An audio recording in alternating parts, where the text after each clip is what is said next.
ये आप अक्सर करके हमें मेरी संसदीय दबंग दिल्ली अन्य चैनलों पर देखते हैं कि आए दिन EPS 95 पर इन सरल शब्दों में विश्लेषण करता रहता हूं और करंट की क्या न्यूज़ है वो अभी मैं आपको बराबर अपडेट करता रहता हूँ। जी हाँ, आप ये सही समझ रहे हैं कि EPS 95 की डिमांड जो है 16 नवंबर 1995 को एक विधेयक बन करके आया था कि जब आप प्राइवेट क्षेत्र में या सरकारी क्षेत्र में कुछ दिन भारत के निर्माण में, देश के निर्माण में, समाज के निर्माण में, यानी किसी फैक्ट्री वगैरह में काम करेंगे तो आपको 10 साल के बाद एक पेंशन का अधिकार मिल जाता है। आप उस पेंशन से अपना जीवन जो है आसानी से सरल ढंग से गुजारा कर सकते हैं। कालांतर में समय बीतता गया, लोग मेहनत करते रहे इस उम्मीद पर कि हम रिटायर होंगे, हमें EPS का पैसे मिलेंगे, EPS 95 के पैसे मिलेंगे, जिससे कि हमारी ज़िंदगी सामान्य होकर के जो है गुजरेगी। देखिए होता क्या है, आज के समय में पैसा जीवन के लिए बहुत बड़ा उपयोगी हो गया है और ख़ास करके वृद्धावस्था में। आदमी सोचिए जब 30 साल 40 साल नौकरी करता है, नौकरी करने के बाद वह अपने घर में, परिवार में, समाज में, नात रिश्तेदार में अपने आप को स्थापित करना चाहता है कि हम अपने घर से 20 किलोमीटर दूर, 1000 किलोमीटर दूर रह कर के जो है देश की सेवा में अपना समय दिए हैं। अब हमारी कार्य क्षमता कम हो गई, सरकार ने इस बात को मान करके हमें रिटायर कर दिया है। अब हमें जो है अच्छे से अपने परिवार और समाज में रह करके अच्छे नागरिक की तरह अपने समाज में रहना है। तो मित्रों, उसके लिए जब हमारे साथ समाज के, परिवार के, नात रिश्तेदार सब लोग जुड़ जाते हैं तो वहाँ पर एक खर्चा आता है। आप ये समझिए कि इस युग में पढ़ाई, सिंचाई, दवाई, खेती के काम अगर हम कर रहे हैं तो उसकी सिंचाई, दवाई बहुत महंगी हो गई है। बच्चों की पढ़ाई लिखाई काफ़ी महंगी हो गई है। और हेल्थ संबंधी अगर देखा जाए, कभी लोग बिना मल्टीविटामिन का और च्यवनप्राश के भी चल लेते थे। आजकल तो इतना ज़्यादा न्यूट्रिएंट हो रहा है शरीर में, ह्यूमन बॉडी में, कि आदमी को आए दिन जो है न्यूट्रिशन की कमी होने की वजह से ना मल्टीविटामिन और च्यवनप्राश की गोलियाँ खोजता रहता है। अब आप ये सोच करके चलें कि जब वृद्धावस्था आ जाता है तो उस समय एक उपयुक्त पैसे की ज़रूरत होती है जिससे घर परिवार आसानी से संचालित किया जाए। जिस उम्मीदों से वो आदमी 30 साल, 40 साल, 50 साल तक नौकरी किया, 58 साल तक नौकरी किया, रिटायर होने के बाद उसको एक अच्छा खासा पैसा मिलना चाहिए। आज EPS 95 के लिए जो सरकार के लोग पेंशन मांग रहे हैं, पेंशन की डिमांड आज की ही नहीं, आप सोचिए आज के 8 साल पहले से, 8 साल, सही सुन रहे हैं आप, 8 साल पहले से लोग पेंशन की मांग करते करते आ रहे हैं। कितनी बार राष्ट्रीय राजधानी दिल्ली के धरना स्थल जंतर मंतर पर लोग एकत्रित होकर के, संगठित होकर के कई बार जो है करते चले आए। धरना प्रदर्शन करते करते धीरे धीरे समय के बीतते बीतते 8 साल का समय पता नहीं चला कब बीत गया।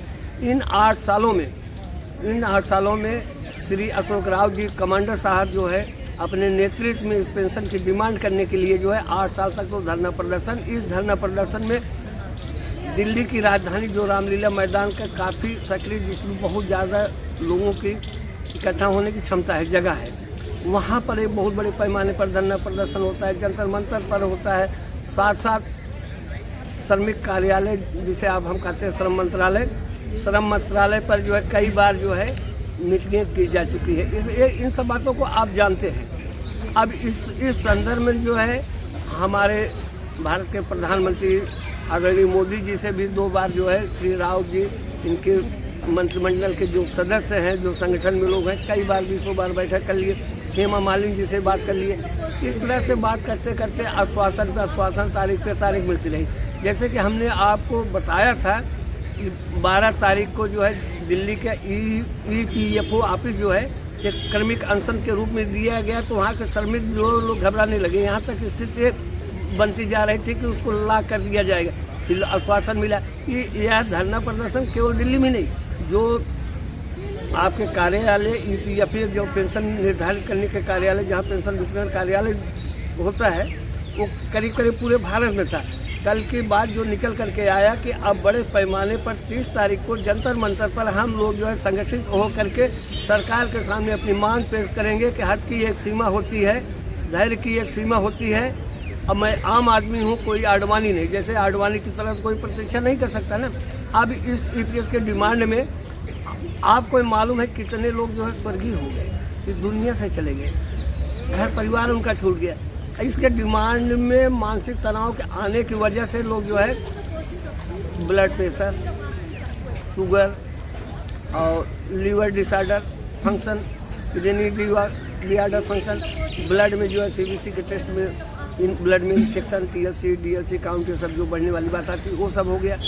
ये आप समझिए जब पैसे नहीं होते तो आप एक मानसिक संकीर्णता का आदमी शिकार हो जाता है। उससे निभरने के लिए ना करे तो करे क्या, एक सही सभ्य समाज का आदर्श परिवार के लिए अच्छे पैसे की जरूरत पड़ती है कि अपना जीवन यापन करने के लिए वो अच्छे ढंग से उसके पास कुछ पैसा होना चाहिए। उसके पास नाती होते हैं, पोते होते हैं, बच्चे होते हैं, परिवार होते हैं ना, उन पर एक खर्चा आता है। आपको मालूम है कि इस पैसे की बढ़ोतरी के लिए लोग जो है सरकार की भीख नहीं मांग रहे हैं, न कर्जा मांग रहे हैं, न लोन मांग रहे हैं। सर्वोच्च न्यायालय, उच्चतम न्यायालय से, दिल्ली से ये आदेश हो चुका है कि 7,500 रुपये इन पेंशनधारियों को दिया जाए, चाहे वो सेना के क्षेत्र में हो, चाहे वो कृषि के क्षेत्र में हो, अर्धसैनिक हो और किसी फैक्ट्री में, कल कारखाने में काम किए, जिस क्षेत्र में हो उनको सम्मान सहित 7,500 रुपये मिलना चाहिए और ये मिलना चाहिए। उनके पत्नी का इलाज का खर्चा मिलना चाहिए।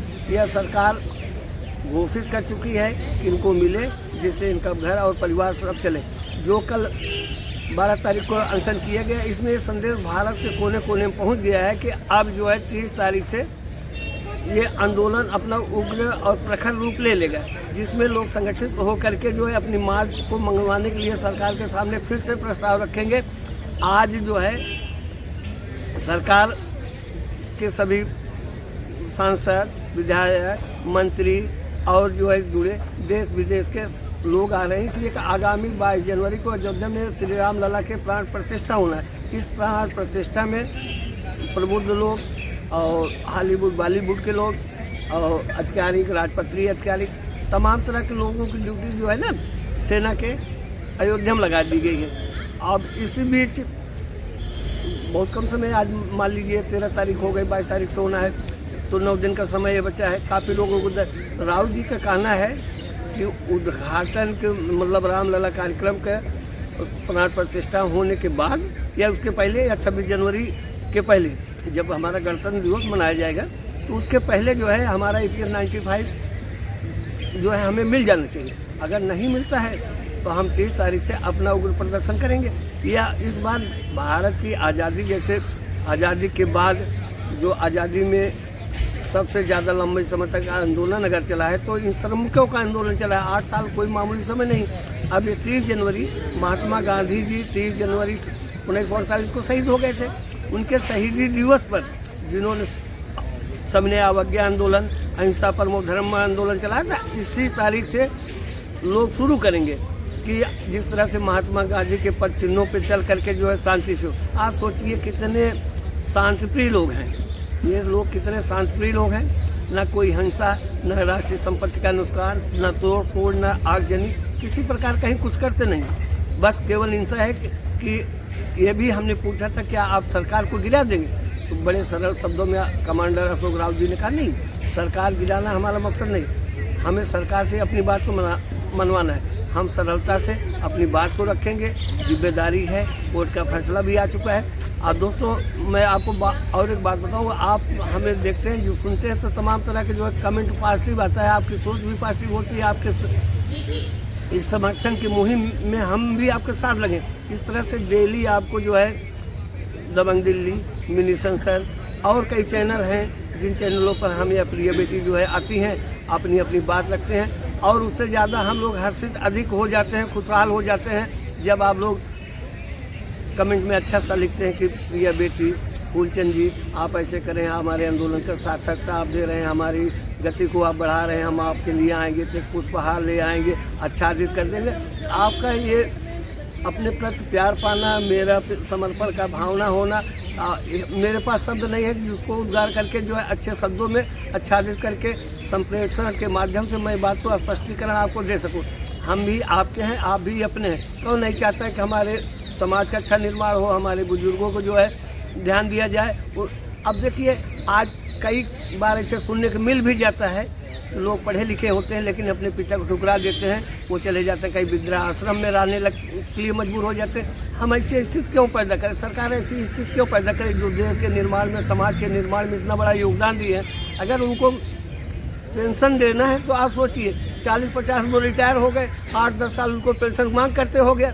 अगर आपने 7,500 दिया तो साल ज़्यादा से ज़्यादा 10 साल देना पड़ेगा। सम उम्र एक आदमी के जीवन की एक उम्र सीमा है, मांगने ये पेंशन मांगते मांगते तो लोग काफ़ी शहीद हो चुके हैं। ऐसे कंडीशन में हम भी EPS 95 वालों के साथ में, सरकार के भी साथ में है, आग्रह भी हमारी है। TPS वाले जैसे करते हैं कि ये पेंशन लागू किया जाए। आप सोचिए किसी को 1000 मिलते हैं, किसी को 1500 मिलते हैं, किसी को 2000 मिलते हैं। इतने कम न्यूनतम पेंशन में क्या किसी गुजारा हो सकता है क्या? खाने पीने की चीज़ें देख लीजिए, दवाइयों की चीज़ें देख लीजिए। तो दोस्तों आज तो मेरे मूड में था कि आप लोग जो कमेंट करते हो उस कमेंट को हम जो है पढ़कर सुनाएं, लेकिन इसकी विवेचना प्रिय बेटी बहुत अच्छे से करती है। वो आएंगे तो आप अपना जो कमेंट करते हैं हमारे साथ, तो ये कमेंट आपको वहाँ देखने सुनने को मिल जाएगा। और मैं फूलचंद यादव आपसे नमस्कार करता हूँ। जय हिंद।